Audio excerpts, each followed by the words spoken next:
Before empires, before scripture, before recorded time, humanity was already here.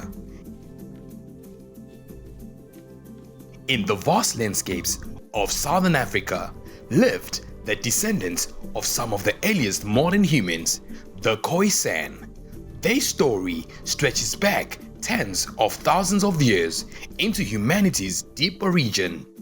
Genetic research suggests that ancestors of today's San communities represent some of the earliest diverging human populations. Long before kingdoms formed elsewhere, small bands moved through deserts and savannas, living with extraordinary ecological knowledge. The San lived as mobile hunter-gatherers, masters of tracking, keepers of oral history, practitioners of trance-healing rituals. Their rock art, found across southern Africa and Namibia, reveals a profound spiritual cosmology. Animals were not merely prey, they were spiritual beings. Around 2,000 years ago, pastoralist communities entered southern Africa with cattle and sheep. These were the Khoi. Livestock reshaped society.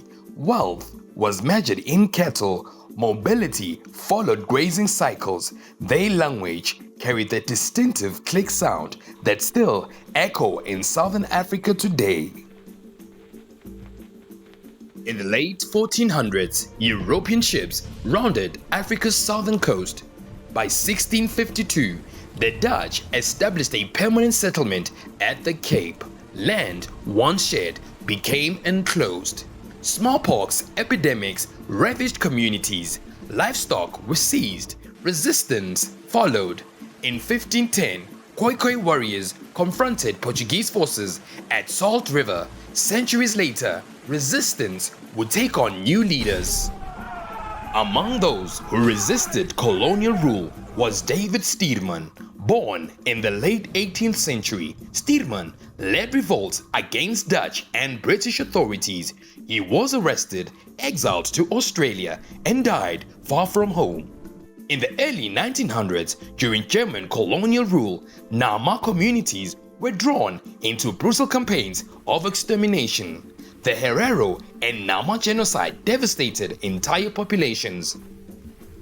Under apartheid, Khoisan identity was largely erased from official classification.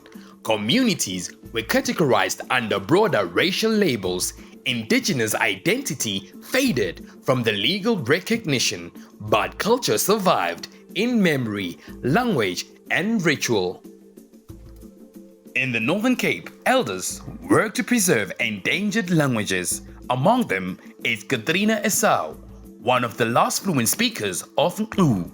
Across southern Africa, communities reclaim identity, leadership structures, and indigenous rights. The Khoisan story is not finished.